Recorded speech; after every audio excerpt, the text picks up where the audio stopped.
ಶ್ರೀ ಪರಮಾತ್ಮನೇ ನಮಃ. ಶ್ರೀಮದ್ಭಗವದ್ಗೀತಾ ಅಥ ಅಷ್ಟಮೋಧ್ಯಾಯಃ. ಅಕ್ಷರಬ್ರಹ್ಮಯೋಗಃ. ಅಧಿಯಜ್ಞಃ ಕಥಂ ಕೋತ್ರ ದೇಹೇಸ್ಮಿನ್ ಮಧುಸೂದನ.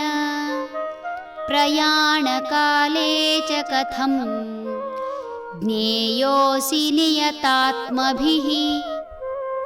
ಹೇ ಮಧುಸೂದನ, ಈ ದೇಹದಲ್ಲಿ ಅಧಿಯಜ್ಞನು ಯಾರು ಮತ್ತು ಜೀತ ಮನಸ್ಕರಾದವರಿಂದ ಅವರ ಕೊನೆಯ ಕಾಲದಲ್ಲಿ ನೀನು ಹೇಗೆ ಸ್ಮರಿಸಲ್ಪಡುತ್ತೀಯೇ?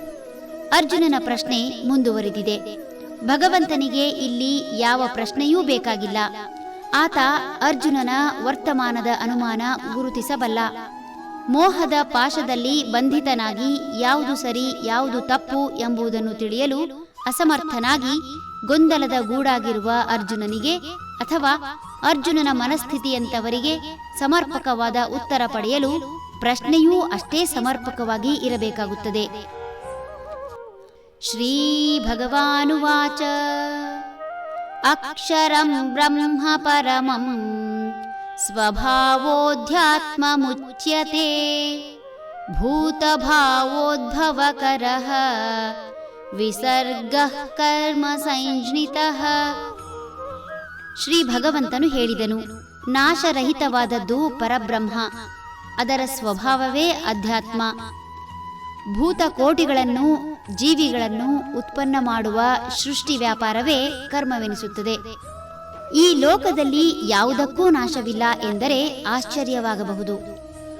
ನೋಡುತ್ತಿದ್ದಂತೆ ಕಣ್ಣೆದುರು ಅಸ್ತಿತ್ವ ಕಳೆದುಕೊಳ್ಳುವುದನ್ನು ನೋಡಿಯೂ ನಾಶವಿಲ್ಲ ಎಂದರೆ ಯಾರಿಗೆ ತಾನೇ ಆಶ್ಚರ್ಯವಾಗದು? ಈ ಭೂಮಿ ಪಂಚಭೂತಗಳಿಂದ ಆಗಿರುವುದು ಎಲ್ಲರಿಗೂ ತಿಳಿದ ವಿಷಯ. ಪಂಚಭೂತಗಳು ಈ ಭೂಮಿ ಸೃಷ್ಟಿಯಾದಾಗಿನಿಂದ ಇರುವುದು. ಪ್ರತಿಯೊಂದರಲ್ಲೂ ಪಂಚಭೂತಗಳು ಇರಲೇಬೇಕು. ಇವಕ್ಕೆ ಎಂದೂ ನಾಶವಿಲ್ಲ. ಈ ಪಂಚಭೂತಗಳು ಒಂದಾಗಿ ವಸ್ತುವನ್ನು ಸೃಷ್ಟಿಸಿದರೆ ಬೇರೆಯಾಗುವುದರ ಮೂಲಕ ಆ ವಸ್ತುವಿನ ನಾಶಕ್ಕೆ ಕಾರಣವಾಗುತ್ತವೆ. ವಸ್ತುಗಳು ಜೀವಿಗಳು ನಾಶವಾಗಿ ಬೇರೆ ಬೇರೆ ರೂಪ ತಾಳಬಹುದಷ್ಟೇ ಹೊರತು ಇದರಲ್ಲಿ ಇರುವ ಪಂಚಭೂತಗಳು ಎಂದೂ ನಾಶವಾಗುವುದಿಲ್ಲ. ಈ ರೀತಿ ಯಾವುದು ನಾಶವಾಗುವುದಿಲ್ಲವೋ ಅವೆಲ್ಲವೂ ಪರಬ್ರಹ್ಮ. ಇದರ ಸ್ವಭಾವವೇ ಆಧ್ಯಾತ್ಮ. ಈ ಪಂಚಭೂತಗಳನ್ನು ಉಪಯೋಗಿಸಿಕೊಂಡು ಬೇಕಾದ್ದನ್ನು ಪಡೆಯುವುದಕ್ಕಾಗಿ ಮಾಡುವ ಕೆಲಸವೇ ಕರ್ಮ. ಹರಿ ಓಂ.